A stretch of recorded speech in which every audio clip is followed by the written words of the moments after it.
And we're live for the part 2 of episode burning subjects number 17. Yes, number 17. But anyway, welcome back to Kanooks, mates. Yes, the steam locomotive mistakes. Yes. Well, I don't know why he called it canned Kanooks, even though we're not talking about 3254. Well, Canuck is the derogatory term for Canadian. I know, but anyway. You said that last episode, Steven. Yes. How do you know? He watched it. But anyway, in this part, we actually have a fellow train builder on Gmod, and that is Raz, who has come to talk with us about some of the shittiest locomotives ever built. Hello. And oh boy. I exist. Oh boy. And oh no. I have a locomotive here that we have to talk about. Oh, but first, last time we were still kind of talking about the bullied Pacifics from the Southern Railway in the United Kingdom. Yes, we were. In fact, talking about this. And I forgot to mention the numbering. Not to mention, when I actually watched back the episode, part of my text from the locomotive's tractive effort didn't show. When I was explaining the engine's tractive effort related geometry, my voice didn't carry on all the way, like it cut out in places. So, would you actually mind if I redo the geometry related to tractive effort and then the numbering sequence of the bullies? Yes, you may. I think we're the 35,000s, the merchant navies. Yeah. Hold on. We'll get to that later. But first, the tractive effort. Let's see. The driving wheels between both of them, 6 feet 2 inches, or 74 inches. Let's see. Both of them had 3 cylinders, naturally. The merchant navies had bigger cylinders, 18 by 24 inches, and the light Pacific, so the West Countries and Battle of Britain class engines, or BOBs, at 16.375 by 24-inch cylinders. Bob. And both locomotives had the same. Yeah, and both locomotives had the same boiler pressure, 280 psi. At least to begin with. Keep that in mind. Tractive effort on the tractive effort on the light Pacifics, 31,000 pounds, and on the merchant navies, at least to begin with, 37,515 pounds. The reason why I say that is because when the merchant navies were all rebuilt during British Rail's comprehensive rebuilding program for these locomotives to, ditch Bulleid's design, the boiler pressure got reduced to 250 psi, which in turn lowered the merchant navy tractive effort to 33,495 pounds. So yeah, hopefully you were all able to hear that this time. Yeah, I'm pretty sure they did. But okay. Now, as for the numbering. Okay. These locomotives had some really fucked up numbering sequence in terms of, when they were at least first built. The continental numbering is what it was. Yeah. During the days of the Southern, it also has to be noted that during the days of the Southern, between 1941 and 1947, when it was still the Southern Railway, there were only 90 bullied Pacifics built. 20 merchant navies, numbers 21C1 through 21C20. Be right back. And then 70 light Pacifics. It doesn't necessarily matter if they were Battle of Britain locomotives or West Countries. There were just 70 light Pacifics in total. Let's keep it at that. Numbers 21C101 through 21C170. So, yeah. Needless to say, apparently Bullied got the idea from having worked at the French branch of Westinghouse, the Westinghouse Company or something like that. But from what I remember, 21C is actually closer to The Germans would describe a Pacific type locomotive where, here in Europe, we actually count the number of axles instead of the individual number of wheels. And in Germany, they even had the curveball of using capital letters for the driving axles instead of numbers. Needless to say, it feels like it should have been 2C1, if you know what I mean. Yeah, and not to mention, a shit ton of the decapods in Germany are obviously 1E. Yeah, like they don't even use,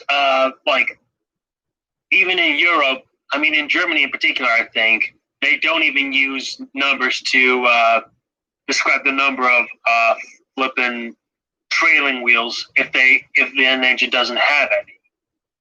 Like say, yeah, that's why any 210 would be 1E.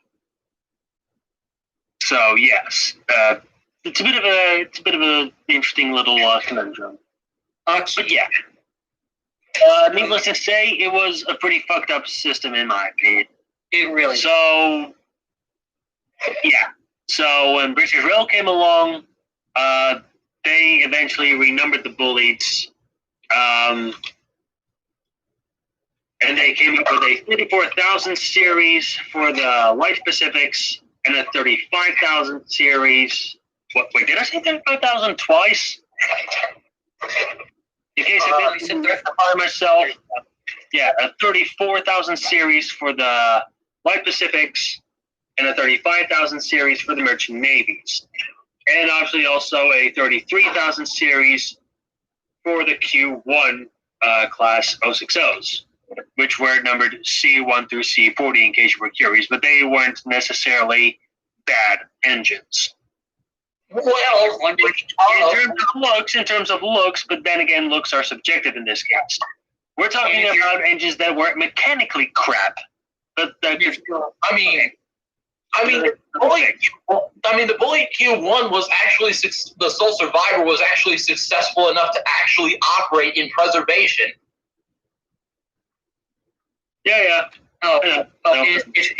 If anyone is wondering what comes after 35,000, all I have to say is foreshadowing. Do not mention it now, Raz. We're going to talk about this time. In fact, I actually have a very different. We have to wait for our supposed lord and master of this server to return. All right, I'm back. So, for now, Raz, shut the fuck up. I'm back. Oh, there he is. All right. Okay. So I just mentioned numbering and tractive effort of the Bully Pacifics. Even throwing in a cheeky bit of extra info by mentioning the 33,000 series that was used for the Q1 060s.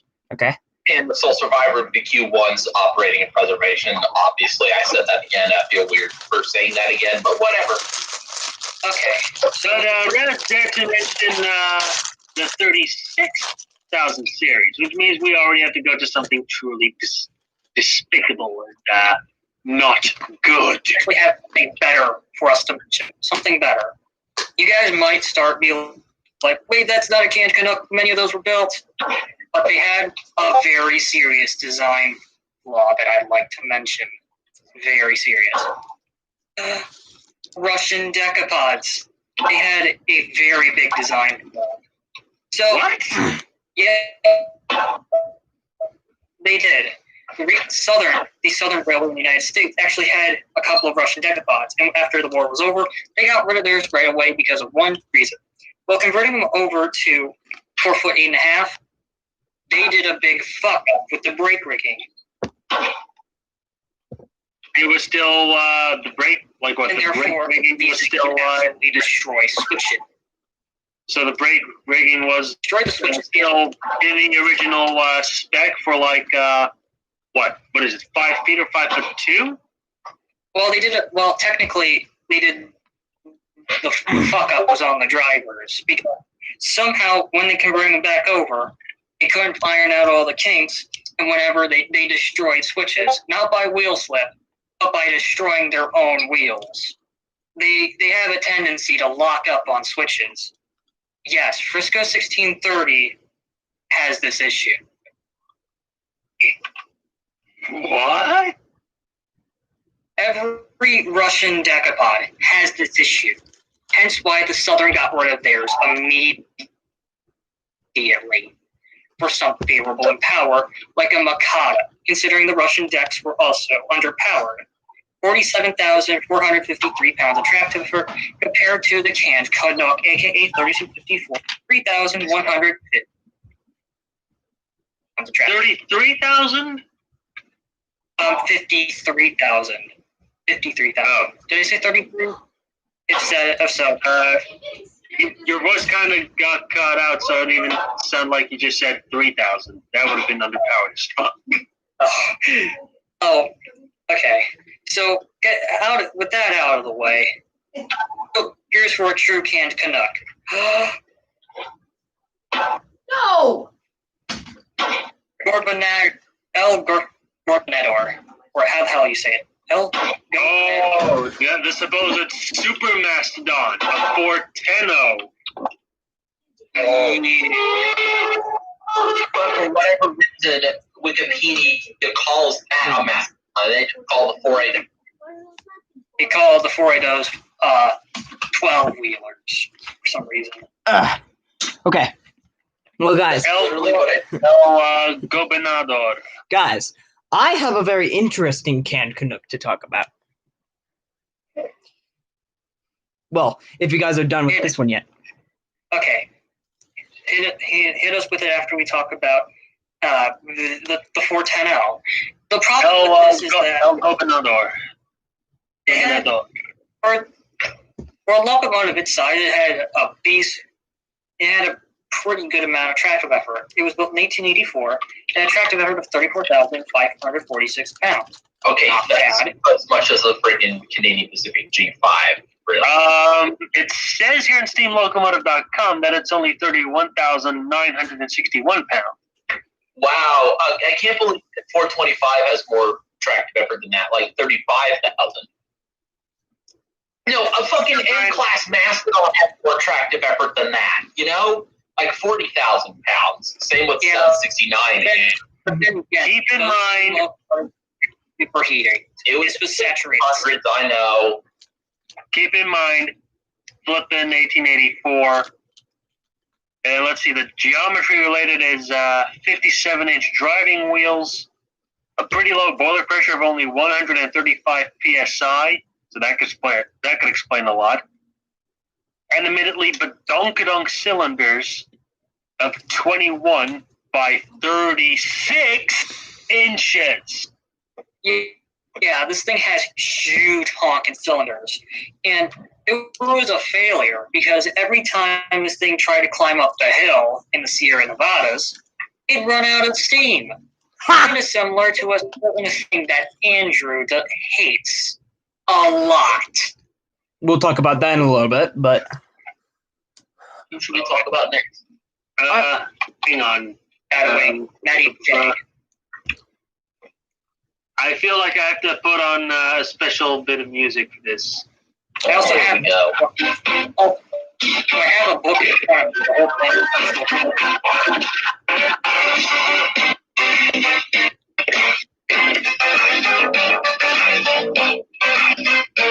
You guys are welcome.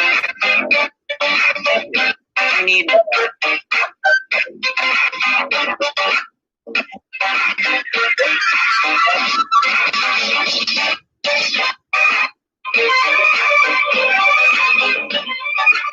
And that's enough of that. okay.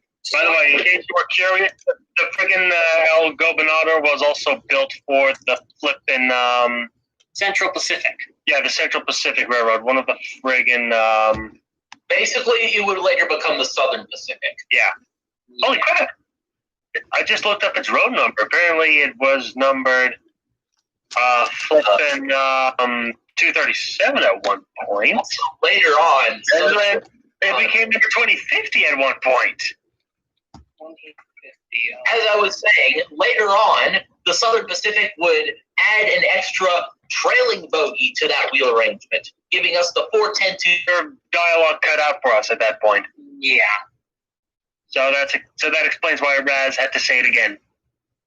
It's not your fault. It's not your fault. It's technical difficulties. It's my stuff. And plus, It's my stuff. and plus it's snowing outside, so It's just It's the Flammenwerfer. It's not snowing for me. But anyway, I have a canned Canuck I want to talk about. oh boy, hit us. This is the most infamous. It actually is infamous canned Canuck in UK history. Also nicknamed Fowler's Ghost. Oh yes. Oh no! I got nothing to say here because I know Chuck shit about that locomotive. The shortest boiler in the history of steam locomotives. But anyway, let me get to the history. So Fowler's Ghost, the locomotive, was Fowler's Ghost, of course, itself was a nickname given to one of Sir John Fowler's experimental fireless 240 steam locomotives built in 1861 to use on the Metropolitan Railway, to be used underground mainly. Wasn't it a fireless locomotive? That's what I'm about to get into. So this locomotive was designed to work in the tunnels and not to produce smoke. And so it used nether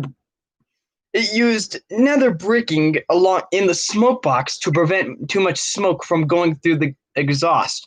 But this ended up being a very terrible result, because when the locomotive was being tested, the locomotive, of course, it was actually near to exploding on its first run, with the pressure going all the way through the roof at some points where they had to completely stop.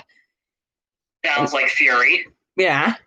And then made a second test run later that same year, but it didn't live up to the expectations they really wanted. And Fowler's original intention, once the locomotive was a failure, was to give it to someone else for them to hopefully convert it into a normal steam locomotive. But unfortunately, the locomotive was quietly scrapped in 1895. But the real reason that this locomotive is so famous, or infamous, is because of the ghost story that people tell about it. If you guys don't know, there was an old sort of book series in the United Kingdom that wasn't Thomas and Friends, that was related to locomotives with faces. And one of these stories was called Fowler's Ghost, and it was a story about the same locomotive, except in this story, the locomotive was said to have been buried inside one of the abandoned tunnels and was stripped of parts that could have been used. And for the locomotive to escape, it tried to move, and it broke through the tunnel and got crushed under the tunnel rubble. And then in the story, it says that it haunts the railways and everything that it could have gone through. And on the anniversary of its failed tests, it would haunt the rails. That's how the story would go, anyway. But of course, that's a better ghost story than the old cliche of basically jump. Yeah. And don't forget me mentioning this cringe field 311. Yes, we know. I posted a picture of the mechanics. It's a tiny ass picture. I'm sorry, but the mechanics and the workings of Fowler's Ghost. But yeah. Anyway, Like what they stuffed the stack with bricks or something. Sort of. Smoke box. The smoke box, yes. But What? But really, that's the reason I wanted to mention it. Because, one, it's a pretty terrible design flaw. But it's also in this video because of its very infamous ghost story. Well, it's not a real ghost story, but it's a very interesting story surrounding this engine. I know I've said a lot. So coming from the 18 SPF, we have two behemoths. No! Yes! No! Am I right? That's one of them. The other one is a bit more unknown. The 4462. Basically a precursor to the Q2 with that wheel arrangement, at least. But I think that was an articulated, not a Yeah. Is it the one with the bendy boiler? No, that's pt2. I was about to say, if you want to make Andrew really upset, do it right. Baldwin accordion boilers are terrible. Don't use them. Or else do you want your locomotive to end up like 1278? Yeah. Just crazy to me. But Andrew. What? Andrew. What? I went on the internet and I found this. Oh no. What is it? Uh-oh.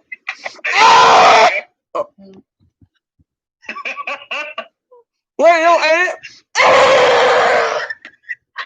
Also, I don't like the position of the, main driving axle and eccentric rods. They should be on the third driving axle, not the middle one. I get it. 16 and 2. That literally looks like someone chopped. I'm just gonna drink. Expand their prairie tidings. Just drink my sorrows away. I don't have a problem. You have a problem. Why don't you get a job? That's gonna be fun when I They make the bending part of the boiler out. I mean, this stuff right here is probably too hot to handle for this. But I guess I'll tell you this later. What did they make the bending part out of? They essentially I don't know, and I don't care. they use fabric and metal. They use fabric and metal. Oh, it's just Now going back to the 210-2, that was actually supposed to be the competitor to the Virginia AE locomotives. The AEs were actually somewhat successful, and this monstrosity abomination was not. The AEs had fucking enormous 48-inch diameter cylinders on the front driving wheels. Yeah, and they had dummy. They were slightly inclined. They had dummy thick wheels. Yeah. Why? my God. Words cannot describe how big the fucking Virginia locomotives, cylinders were. Although, Yeah, the front cylinders at least. how just let's go back to the Santa Fe ones for now, at least. 4.62s were an attempt to actually the somewhat successor of twos, and I have to say is half-assed successors at that. They're meme-worthy. They're literally fucking meme-worthy. They have the same.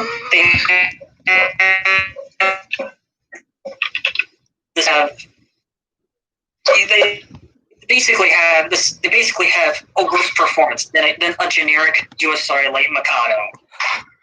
That's sad. That's sad.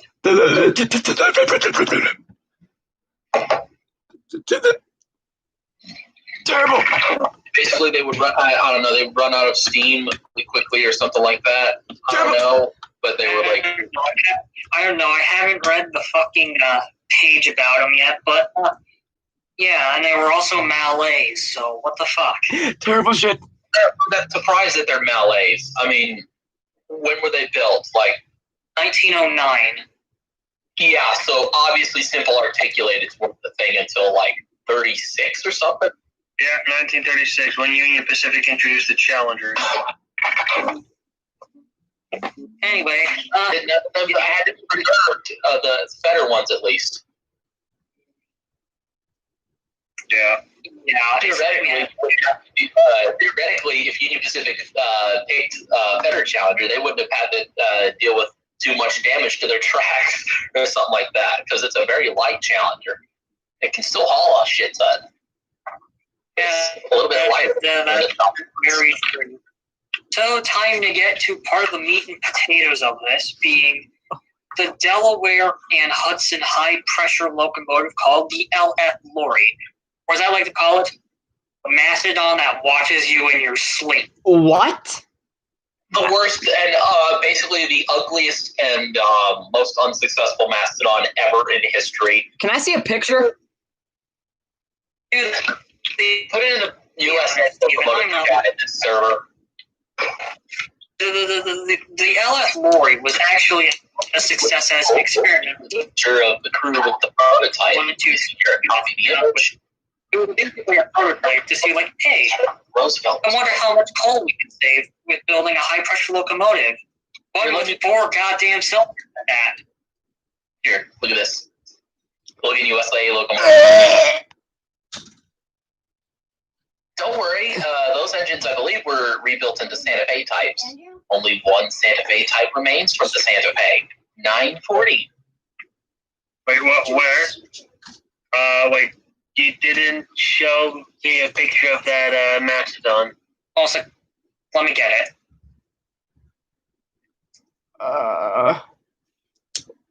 Okay, everyone is going to fucking murder me for this, but No, I need to. 2.5 shit. Steven, I wanted to see the mastodon, not that.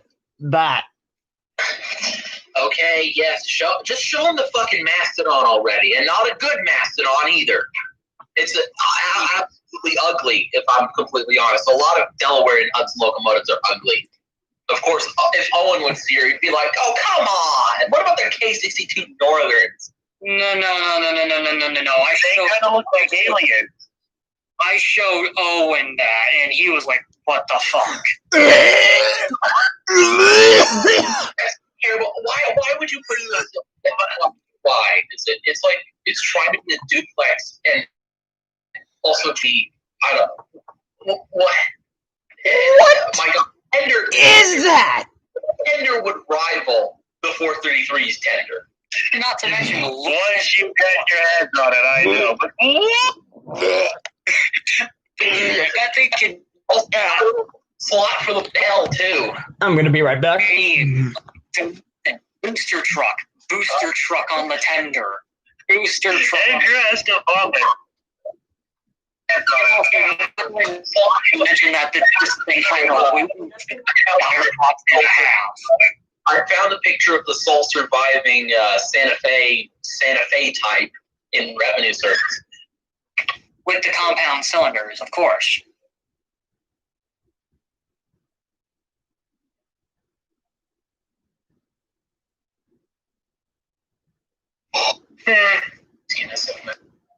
Wait, what? The was actually intended to replace the D&H's aging fleet of 280 consolidations. Oh no, it doesn't have the things now. The 940 doesn't have those cylinders now. It has normal one. And this thing was designed to have a way higher pressure than normal, with an average boiler pressure of 500 fucking psi. What? Hey, you heard me right. 500. That's not as insane as Fury with a fucking 1800 psi boiler. Still. What the fuck? Yeah, that's what cracked the D&H's design chiefs for smoking. On the same kind of crack that, I'm going to say that they have been smoking the same kind of crack that convinced William Stanier to do this.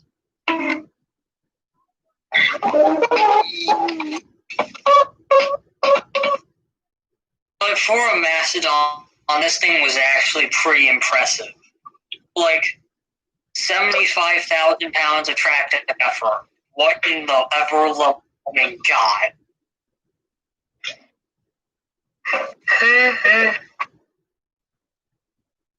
Oh, and fun fact, this thing, the D&H, when they built this, everyone was starting to shaking their heads like, what the fuck is this new locomotive? And then a little thing known as the 284 Berkshires came along, and then the other railroads caught up, and the LF lorry was dead. It actually was a success as an experiment because it saved 30% more coal than a conventional locomotive. That conventional locomotive is a 280 heavy consolidation, aka Mr. Fat Ass, fatter than 734. Awesome. Is Andrew still here? He went away for a bit. I don't know why it keeps going away. Of course, let's look at that one. Oh, yeah, that's a 10-wheeler, not a Connie. Thank God it's a. Anyway, does anyone have to say? I like 10-wheelers way better than consolidations. Does anyone anything to say about the hideous mastodon? It's a thing. A thing with 75,000 pounds tractive nonetheless. It's a thing that should have been aborted, really. Yeah. What about?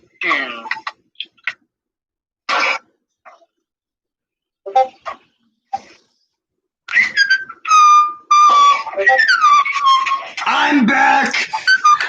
I'm back. Back. Welcome back. What the hell we were We talking covered the LF lorry. We covered the other lorry. Yeah. Anyway, next. The Canuck is a hint, dick on wheels. What? Dick on wheels, Pennsylvania. Oh boy, what's it gonna be this time? It's the Suckfest one. Yes. No, I knew we had to talk about it. And Disclaimer under Section 107 of the Copyright Act of 1976, allowance is made for fair use, Jim. I'm just kind of messing with you, bro. I'm messing with you. The shit. Okay. The shit fest one. BS1. What can we say? What can we say except delete this? It was even more just there than 3254 was. I mean, mechanically, it was existed.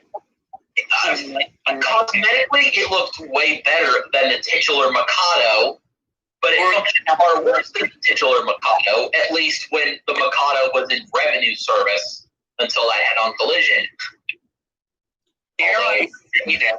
Although 3254 admittingly actually performed way better in excursion service than the S1 would have. Dare I say that? It's too big, it's too long, it's too rigid.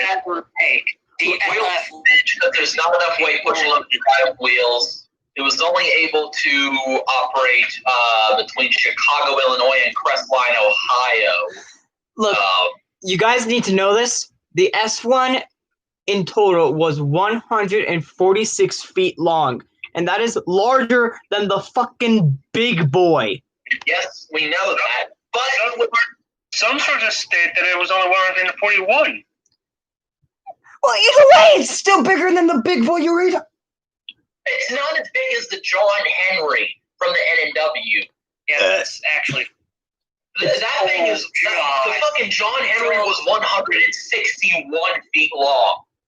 Then again, that was a steam turbine. That was a turbine. John Henry's a mighty man.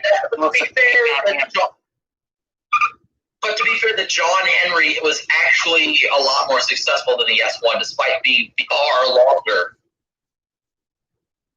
Yeah, and also the S1, dare I say this, is actually less successful than the LF lorry. Oh, yes.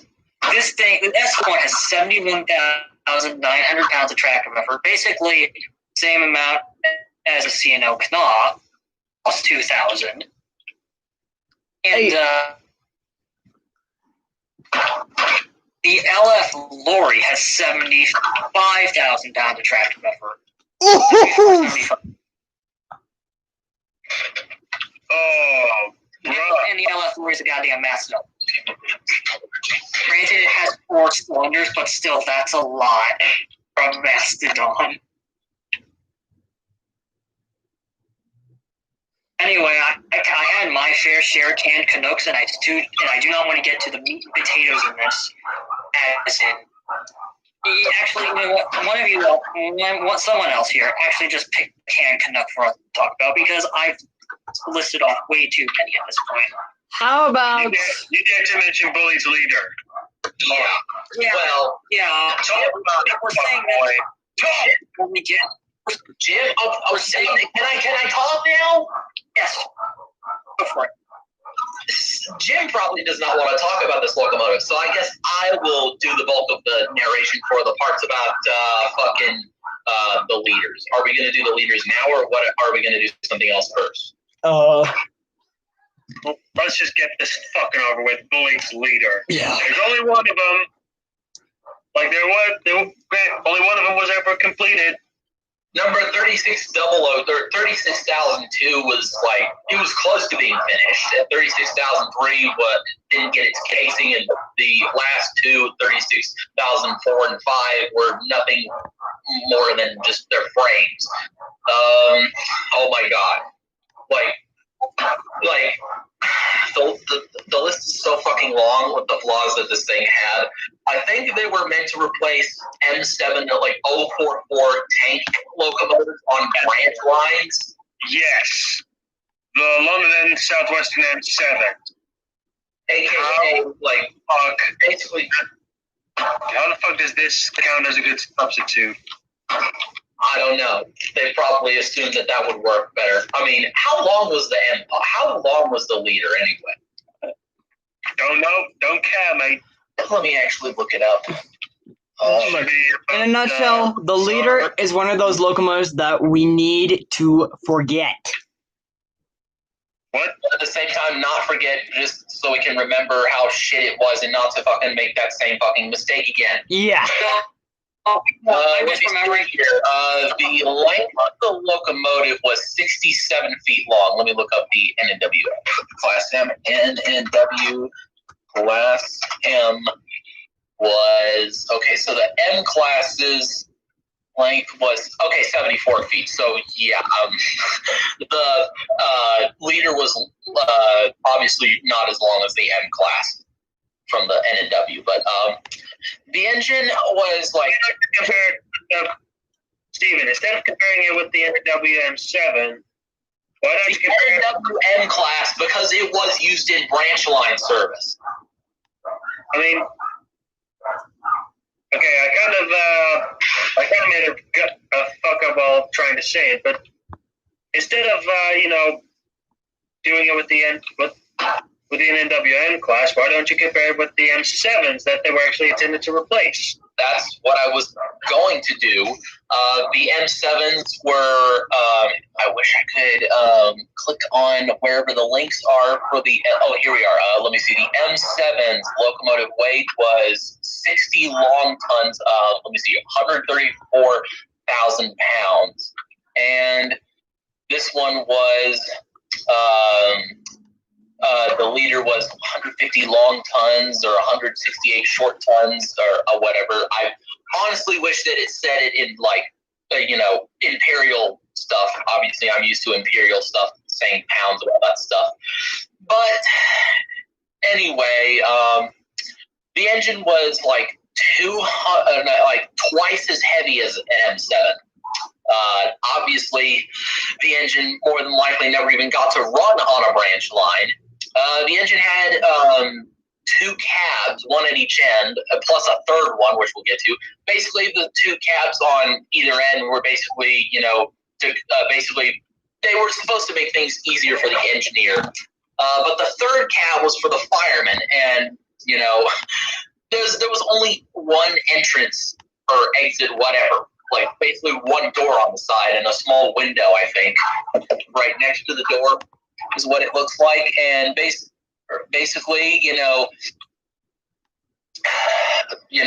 they were limited in their space. Really, it was like being near a fucking incinerator. No, well, yeah. It was like that, but fucking also it had grand total 6 cylinders, and it's basically an 060 plus 060, I guess you could say. The biggest problem with having 6 cylinders is because it used Bulleid's oh-so-wonderful chain-driven valve grid that we've already kind of roasted to death. We talked about the Bulleids in part 1. So, great. You basically have You basically have two fully Pacifics in a more compact and much more hideous package. Have fun maintaining that shit. And when was the locomotive for 36001 put into service anyway? I think only a little bit in 1949. Oh wow! And then it was retired in 1951. Awesome. 2 fucking years. 2 fucking years of fucking God. I mean, I'm pretty sure Mallard had a longer fucking excursion career than the leaders had a revenue career. July of 1986 to July of 1988. That's it. That's it for Mallard's excursion career. Only as a commemoration for the 50th anniversary of its record. But yeah, there's not much else I can say about the steam engine for this engine. Also, I noticed that the whistle is like right on the front of the locomotive, and it's probably just a little. Not gonna lie, that actually What would you picture like the whistle or whatever would be on the leaders? It sounded like Green Arrow. That whistle actually sounded like one of the fireless steam engines that they have here in America. No, To be a little more fair, I suppose I would kind of envision more so the same high-pitched hooter that you would find on a blade leader. Oh. No better than that. Honestly, for some reason, I always see a diesel horn on that thing, like a Leslie A200. Like what 4449 has, just so people know what the hell that horn is.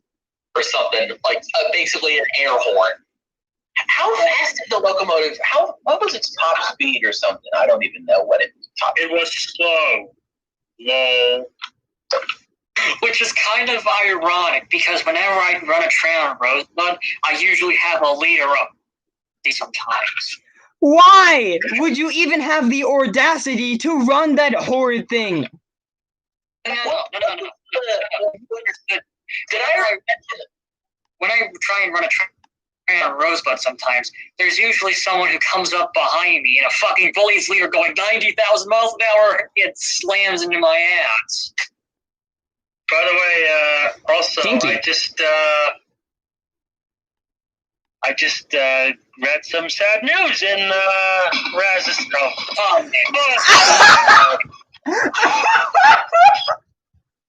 God damn it! We just got rickrolled on a live stream.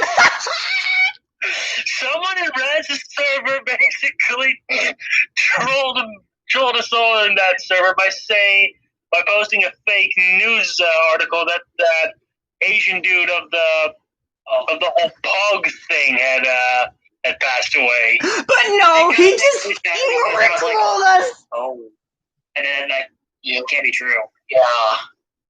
Looking here. It was just a rickroll. Also, here's some good news. Even though we're talking about Kanooks, Green Arrow returned to the main line. Oh yeah, that's. Wait. Slowly. But yeah. But it will run again. Just give him time to build a new fucking cylinder block. And but also, Steven made this. He made me look like a homeless crack addict. What?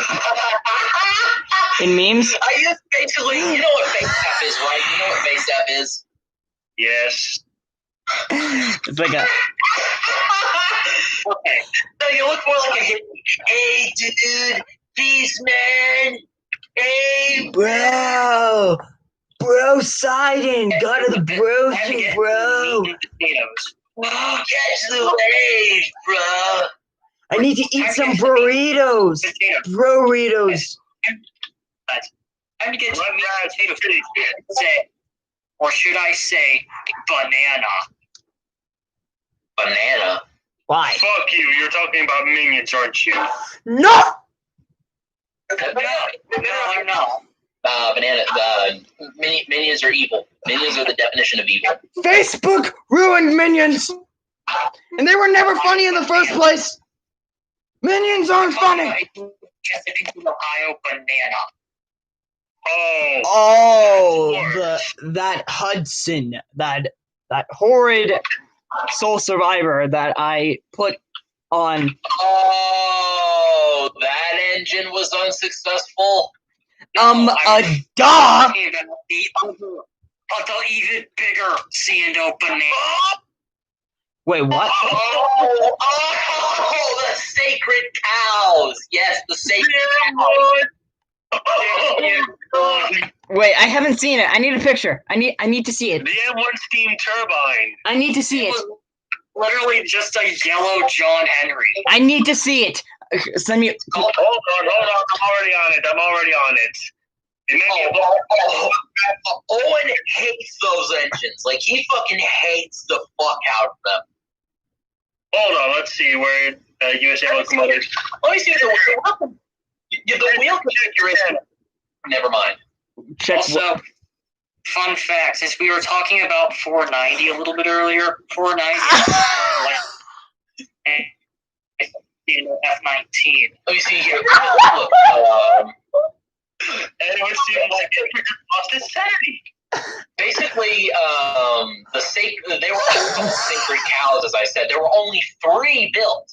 Yeah, 3. Let me just actually get this. I think it was actually it was a collaboration between Baldwin and Westinghouse.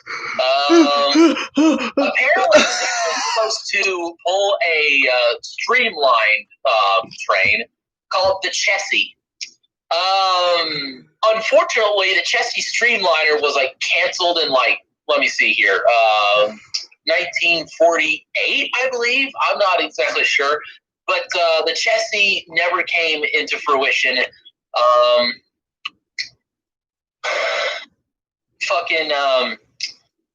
Basically, that deprived the M1s of their main purpose, basically.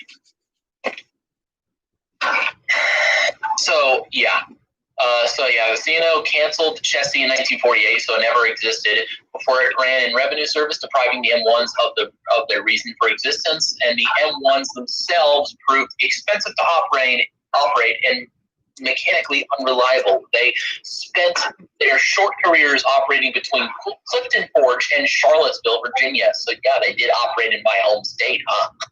I don't even know what the hell they pulled. More than likely passenger trains. Their wheel arrangement is a 480 plus 484 TE traction motor engine or something. I don't know what TE stands for. Turbine engine?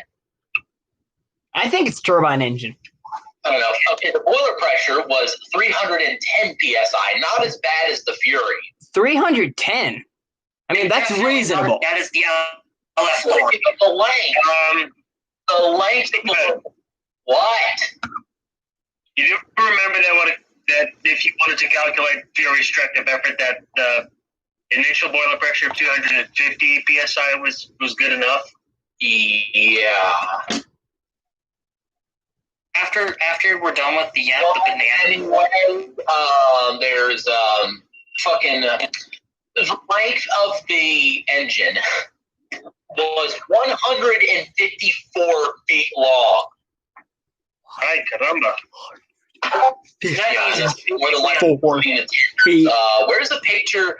Where's the picture of the C&O M1? Okay, let me see. C&O M1 without the streamlining or whatever, without its casing. Oh god, that would really get Owen mad. I really need to. Because there's so much piping on it. I can't even figure out where the fuck it is, because now all of a sudden I'm getting pictures of Alleghenies. What the fuck's an Allegheny got to do with an M1? Nothing other than the fact that they're off the C&O. And the fact that they were both built in the 40s, and that's it. Well, once we're done with this pile of shit, oh boy. Oh no. Well, I mean, you're not. The M1. No, what the fuck's the W? Oh, I found a picture of it. Oh yeah. After we're done talking about the M1, we're gonna have to talk about my least favorite locomotive of all. Shut up! Also, here's the picture of the M1 without its, I guess, casing or whatever. Wait, what? Look at USA locomotives. Oh, that's actually real pipes. Look at all the pipes. That's probably because, this was a steam turbine electric locomotive. Oh, right. A steam turbine. Oh, that's what the E stands for. Turbine electric. At least, because it doesn't have proper steam locomotive style driving wheels with even coupling rods. Yeah, and that's it has a lot of small wheels, which I believe some of them obviously have electric traction motors. While we're still on the topic of steam turbines, the Union Pacific actually had steam turbines that were they looked more like diesel locomotives. Oh, yeah. I believe that's mainly because, they were friggin' built by General Electric. Yeah, and I believe that a regular steam locomotive ended up having to come to their aid when they broke down. Yeah, and that was pretty funny. What locomotive was that? What locomotive class was it that came to their aid? Was it an FEF Northern or something? I don't know. Okay, boys. I know we've been talking about the M1. I actually have two more before we get to the Matt HJ, just to spare Andrew some time. Thank This one is not considered canned. In fact, it was actually a pretty big success. However, it's actually a bit of a lie. I'm going to be throwing one of my babies under the bus. The Grand Trunk Western U3Bs. What was their issue? They were underpowered as hell. They were Northerns, right? Yeah, they were Northerns. I'm throwing 6325 under the bus because she has 60% on her tank. 60% means she should have 60,000 pounds of tractive effort, or somewhere close to that. You're wrong. In fact, she has 59,000 pounds, making her one of the weakest mainline Northerns out there. That's just sad. Wait, what engine again? Grand Trunk Western 6325. Why are we talking about 325 now? If that's a successful design, it may not be that powerful. It may have the same amount of power as like a Berkshire or something like that, or a little less, but it's still powerful enough. 734 has more tractive effort than the 6325. I'm pretty sure that a nickel plate Berkshire has more tractive effort than the 6325, but it's not even an unsuccessful design in my opinion. Every bird has more tractive effort than 6325. However, the only reason why I mentioned this is just to clear up anything. However, they got around this because 6325 was based in Michigan, my stomping grounds. And Lucky. Michigan doesn't have too many big locomotives, therefore they could get a 2800 class Pacific locomotive to enter the train. By the way, speaking of 6325, I checked recently on guys. What? I recently checked the Age of Steam Roundhouse's Facebook page, and they're doing some work on 6325. Everybody's gonna make loud, obnoxious noises, screeching and stuff. Yeah. Diesels rather than actually. Anyway, just one thing. We can't. No. I'm just sparing Andrew time for the Matt HJ. But my second one was the Centipede, the Baldwin fucking Centipede. Even though it's a diesel, still worth mentioning. Yes, the unofficial big boys of the goddamn diesel electric world. Or I guess you could say or what about the Alco C855s? Those, I think their main problem was overheating. I think to put it extra bluntly, the main problem was that they were built by Alco. Yeah. Because even though the guys at Alco were more successful at building diesels than this is burning subjects, not greasy subjects. They were still built by a former steam locomotive manufacturer, so by default, they wouldn't be that good. After all, a 433 is an Alco engine. It's, even though this is burning subjects, not greasy subjects, the reason why I brought it up because a couple of Centipedes had their traction motors burned out, and it usually had a rusty K Ford of that job. Ew. By the way, remember, Steven, yours is the 433 is also a Richmond. It's still Alco. It's their Richmond works at that point. Yeah, but But anyway. Time to get to the big fellow. Matt H. Shea. Also known as my least favorite locomotive of all time, which was the world's largest tank engine, which was a 28884 triplex. No, that's 882, and the Virginian XA triplex was a 28884. What? I'm gonna go shit my brains out now.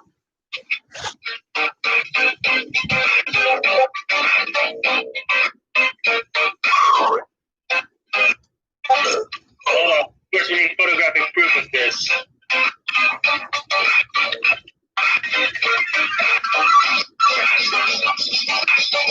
See how many takes do?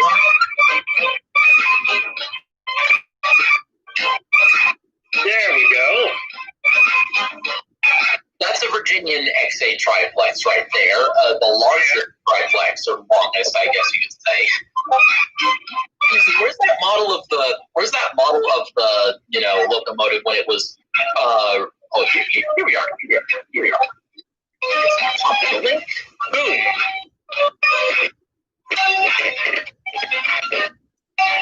Oh boy. Where's Andrew? Where'd he go? He knew that the triplexes were inbound, so he ran away. Andrew! I think. Where are you? Hey, that rhymes, Andrew. Where are you? Oh boy, what's happening? I'm trying. Okay.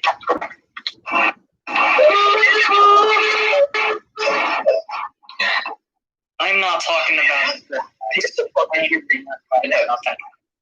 God, that's such a weird looking locomotive. It rivals Canadian National 37 or whatever, the X10As, which were tiny little Hudsons. But damn good Hudsons, I'll admit. Damn good Hudsons.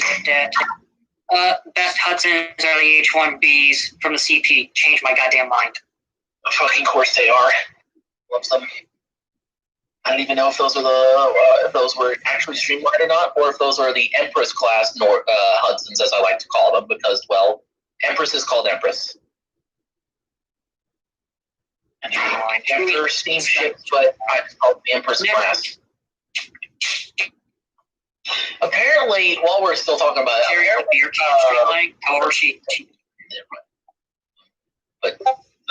okay, back to the main chase. Someone do this because I'm not talking about that horrid thing. I'll talk about the Virginian triplex because I know more about it. Talk about the Virginian. I guess Jim and I will have to tackle the Erie. All right, Andrew, are you back? Where are you? He's gone. He's gone. We have to wait for him to be back. He more than likely put a gun in his mouth and shot it.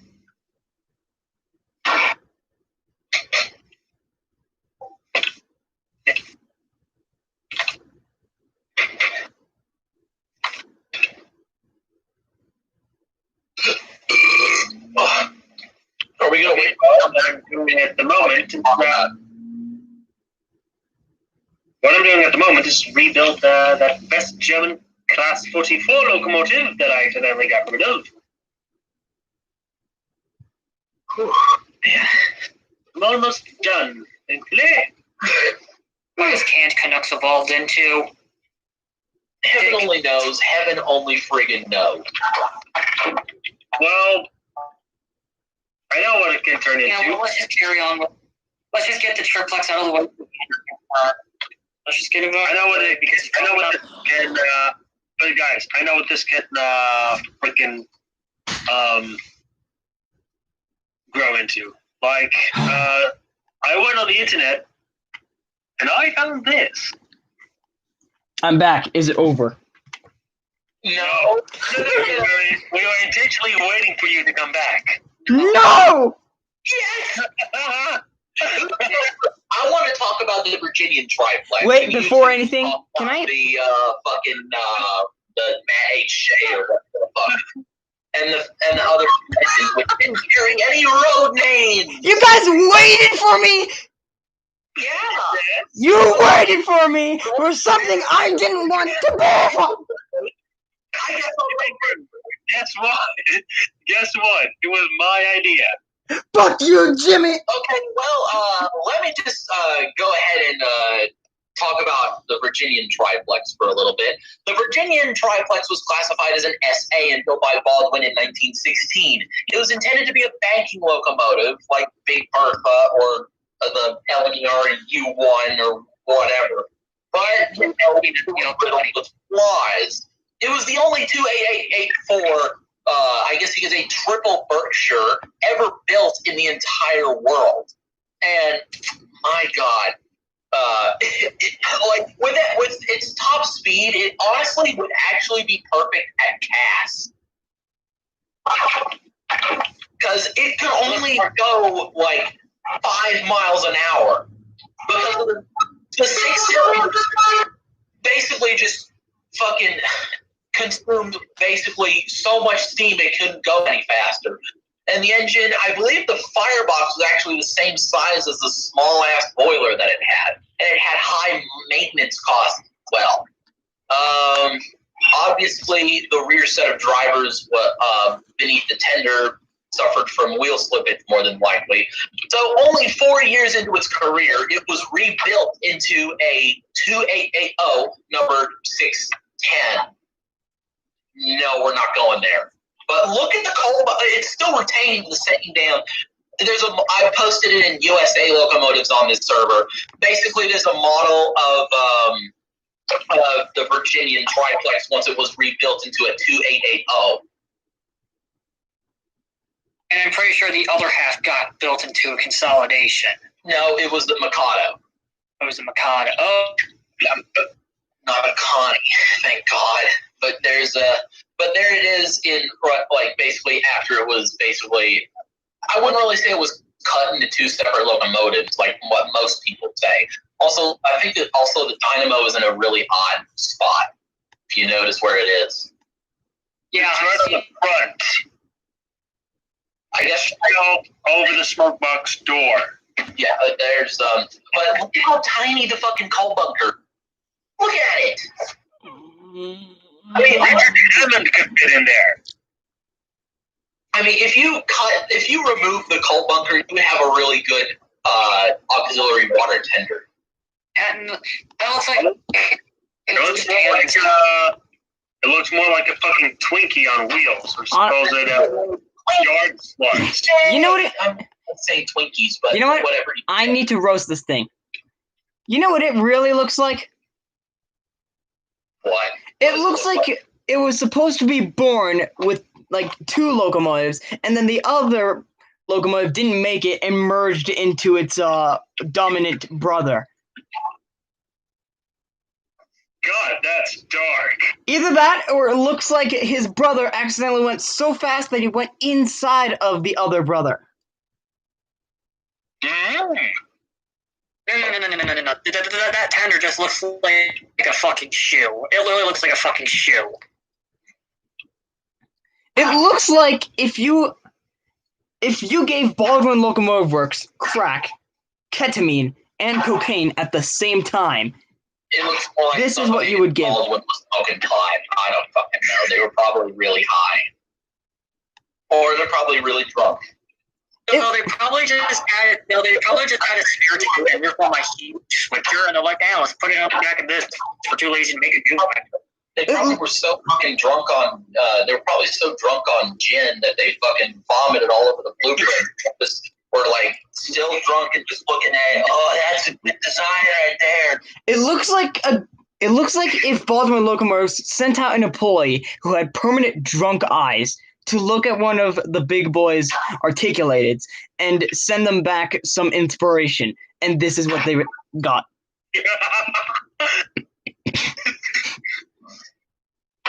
It looks like if We're fucking savages. Okay, but that locomotive. And of course, DZ loves the bullied leader. I have. Okay. Moving on. You know what? I'm not done with. I'm not done with the triplex yet. Okay. I have so much to get off my chest. Can I tell you what I think it looks like? This entire locomotive looks like somebody who's been reading about locomotives, talk people that have been building locomotives, but has never actually been in or has seen a locomotive. To be honest, the It locomotive. looks like an 8-year-old designed it. The boiler looks like a beehive is constantly stinging it from the inside, and that's the tumor that we got of it. Surprise! Speaking of Tumors tumors, about the Matt HG and other locomotives. I don't know much about the Erie triplexes because I only really did research a lot of extensive research what I could on the X8. okay, You so know I what? guess I have to. I got more. names here. I got more. The boiler looks like if you. The boiler looks like if you got a beer bottle and used a shrink ray and got it in reverse, and then you put it on you just put it on the frame. You don't even bother bolting it. You just slapped it on. Yeah. Slapped it on. Maybe you probably just used some Elmer's glue. That's probably. Now that I think Just use the fucking W40. That'll do that job. WD-40, is that what you mean? Oh yeah, that. Which is meant to fucking clean off rust, and it also, I guess, I'm not really sure. It stops things from squeaking, I guess. I'm not too sure what it does. okay, so I still got more. I still got so much more. I have to go in 11 minutes. So. Okay. Well. I have got. to take the reins here. I have to take the reins here and talk about the Matt HG, or I call it the trifuck. So, Okay. in 1914, the Erie was looking for a source of power to get up those hills. And when I mean hills, I mean mountains, the Appalachian Mountains. And in 19 yeah, and they wanted something that could get up those hills better than that. And they decided to make a 28882 by, you guessed it, Baldwin. In 1915, they produced a couple more, and they needed to go back to the shops because their boiler was too small. It could not feed enough steam to those 3 fucking cylinders. So what they did 6 is that they gave it a bigger firebox. 6 cylinders. Anyway, they couldn't get that.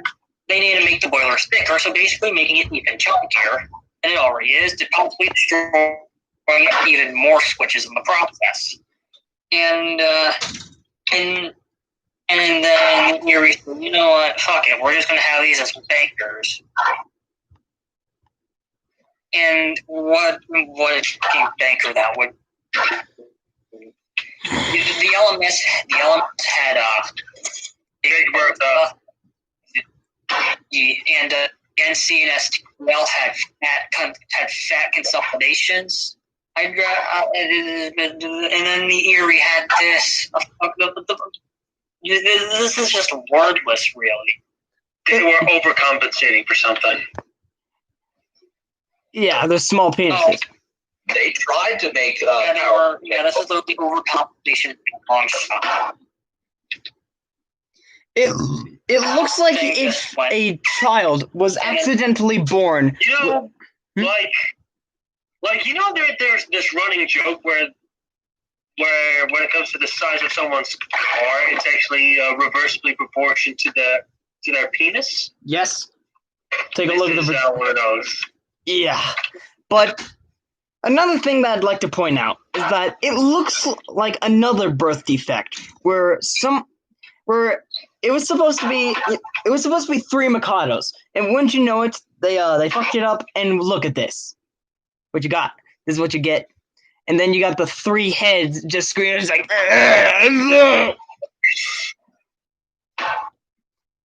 imagine the heat or the sound coming off the 3rd set of cylinders in the cab. Have you guys ever thought about that? No. Like the 3rd set of cylinders at the rear. Imagine how loud that would be for the engineer or fireman. Ooh. Clank, clank, clank, clank. Just imagine.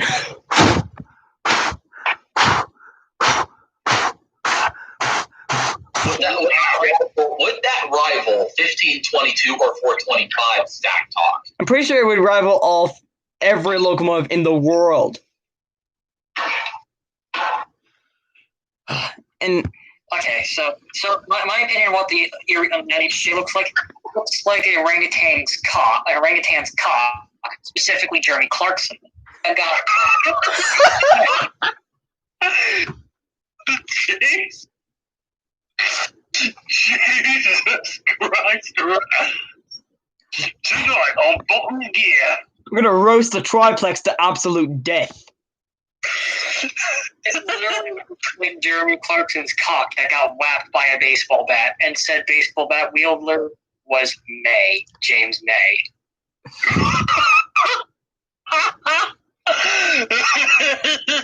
It looks like This is basically, we've shit on the triplexes more than we shit on the canned Canuck itself. because, the triplexes were born terrible locomotives. They were born. Is I think if it was a turd, I think the toilet would be broken.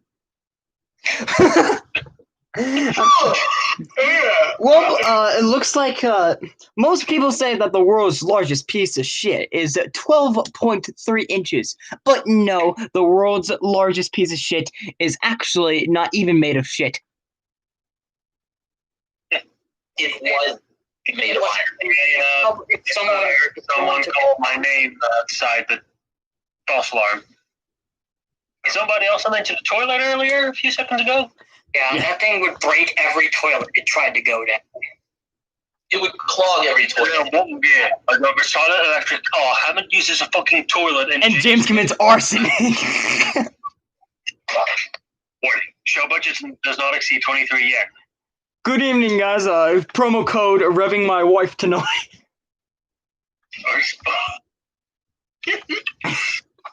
And on that bombshell. Shit. You do realize the S1's an even bigger piece of shit. It's a giant big piece of polished shit. That's what it is. You know what all of these terrible locomotives remind me of? And they make me think of this image. Oops, I posted in US locomotives. Let me get it in memes. Well, all of these terrible locomotives make me think of this image. If I can fucking get it. Where is it? There it is, finally. Well, as I was saying, all these locomotives remind me of this image. Hold on.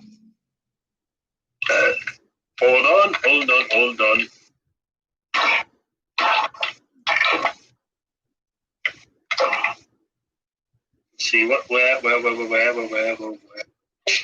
Memes. Oh, Yeah. Which is basically what Terabyte does. He's like, Engineer 2.0, you never failed to impress me on how bad you are until these steam locomotives. Yeah. Well, It's exactly what Terabyte does. Hold on. But, well, I think we've talked about most of the canned Kanooks for now. Motherfucker. Did you check the Cylindercock server in general? Yeah, I saw the tornado fake crash thing. It was The Green Arrow, it was a rickroll. Oh my god. Oh my god. Michael wanted me to show this to you. Fuck you, Michael. Fuck you for that. Well, But in all seriousness, it is a bittersweet song. yeah, I do like the song. Never gonna give you up, never gonna let you down, never gonna run around and desert you. Never gonna. I swear I have a meme of it somewhere. Where is it? Where the fuck is that one meme I have? Oh, here we are. Come here. I'm gonna send it in the meme chat in this server. Well, anyway, that was this episode of Burning Subjects, and tune in next week for our Christmas special when we are going to be talking about the top 10 Christmas train excursions. So, we will see you guys. One is Paramount Tactful 25. Oh, it's going to be on the list, but it's going to be in a very unusual spot. But anyway, see you guys next